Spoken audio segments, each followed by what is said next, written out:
Hello. Was I supposed to say hello as well? Maybe.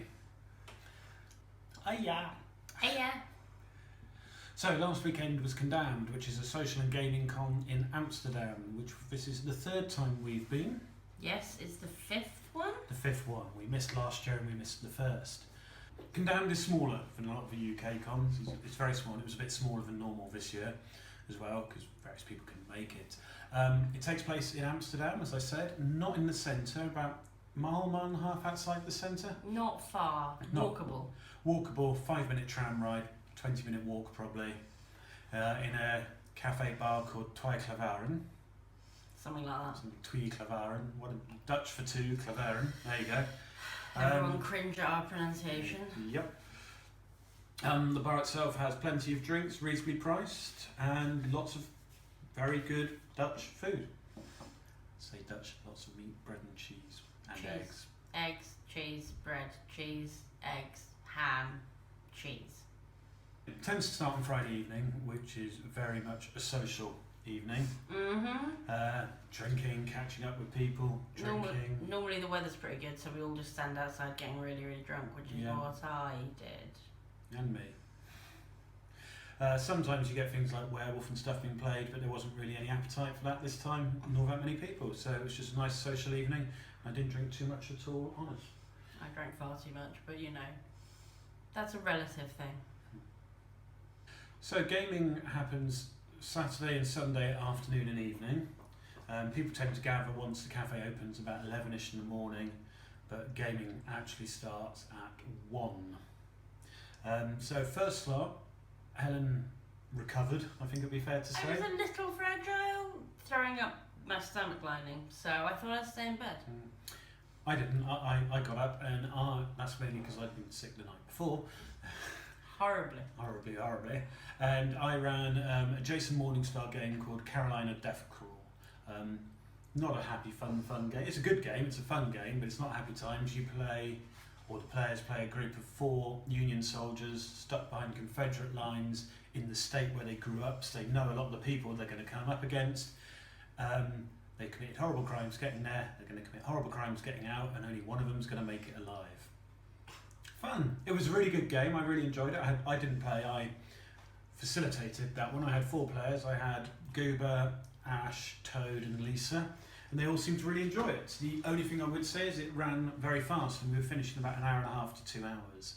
So I need to look at that, work out how to make it run a bit longer. Maybe, I think some of the early scenes seemed a bit too long, so we tried to push on a bit, and suddenly it ended very quickly, but I'll revisit that. To be fair, you'd never played it before, let alone ran it, so... True. You've got to start somewhere, and being me, I'll start at a con. Saturday evening, Helen joined us, yay! And there was much backwards and forwards about what games were going to run, not run, and who'd play what, but in the end, Alina ran Lampposts in Bloom, a scenario by Scott Dorward, originally I believe for Unknown Armies, but we were playing it using Hot War. It was wicked. It was brilliant. No spoilers, obviously, but it was exactly as you'd expect for a Scott Dorward scenario. There were, sad things happening and horrific things happening. And we had a really good table of players. We had me and Ben, obviously. Lisa again. Arno and the Special Ties. Who is very special. And it was really, really fun. And Alina was her first time GMing, and she was ace-tastic and pretty. Yeah, it was very, very good. If you've not played it, I'd recommend it to anyone, with Scott running it, or Alina running it, or whoever you can get to run it. Hot War as a system I love. Don't get to play anywhere near enough. In fact, that's only the second time I've played it. I own it. I tried to get a game together once, it never happened. I'd love to run a short campaign of it. Contact me if you want me to. I'll do it online and everything.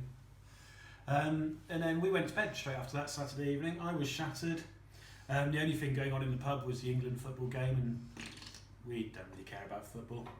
Not really, sorry. So Sunday, we got up, we went to the cafe as ever, and I decided I was going to spend the whole day running Grey Ranks, which is another game by Jason Morningstar, and equally full of happy things. It's not. You're a group of child soldiers in the Warsaw Uprising. It starts bad, it's going to get worse, and anything you do to help won't. It was so sad. It's such a good game. Again, we had Lisa, Alina, both of us, and Neil played that game. So I played every game with Lisa actually this year. yeah, me too. Well, I Yeah. played through, which was lovely. Great Brilliant players. table. So sad though. That game is so sad. Jason Morningstar, if you ever see this, I've never met you. You make me sad. It was different. I've played it before. It was different. It actually had a sort of ray of hope shining through it until right at the end. Yeah, there was this beautiful relationship, and then I think one of them killed themselves or something. Suicide at the end. Yeah. Awesome. Yeah. And the other one ended up being like a pawn for the resistance. She escaped. She named the child after the father. So sad. And throughout the game, you get these updates from the radio. Radio Warsaw, Radio Lightning, and the voice of Free Warsaw. Yeah. So we played this game for about 9 hours on and off. In the second session of it, people were leaving, of course, and we weren't necessarily going to see them again for a while. And it was just the saddest thing. We're playing this really sad game. We've been playing for ages. We're all really sad. And now somebody's coming and they're saying goodbye, and I might not see them for a year. And oh my God, my face has never been more droopy. Yeah, between that and the game, we were all punched well and truly in the feels. It was real good. The game would have done it anyway, but the circumstances just made it all the more poignant. Then a few drinks till the bar closed, pretty much. Saying goodbye to everyone else who was left, always fun. And that was it for Condamned. We stayed on for another day and a bit. Went out with Ash and Lena for Indonesian Monday night. That was really nice. Had a bit of a chat and a catch up, which was good. And then flew back the next lunchtime. We would recommend going to Condamned. Condamned is great. You are at a really nice, friendly, welcoming little convention, and you're in Amsterdam. We stayed at the Hotel La Ronde, which loads of people have stayed at before. We'd never stayed there until this year. It's bloody lovely. Recommend it. It's just across the road. When I say I recommend it, what I mean is I recommend it as long as you don't book before we do. Yeah. And if you weren't there this year, missed it and are hoping to go next year, do, because it was brilliant. It would have been better. Could only have been better with more people, because there was really only 2 or 3 games running a slot. And there's a really good ice cream shop down the road, There is. so you know that was a good welcome break in the middle of all the misery. And that was Condamned.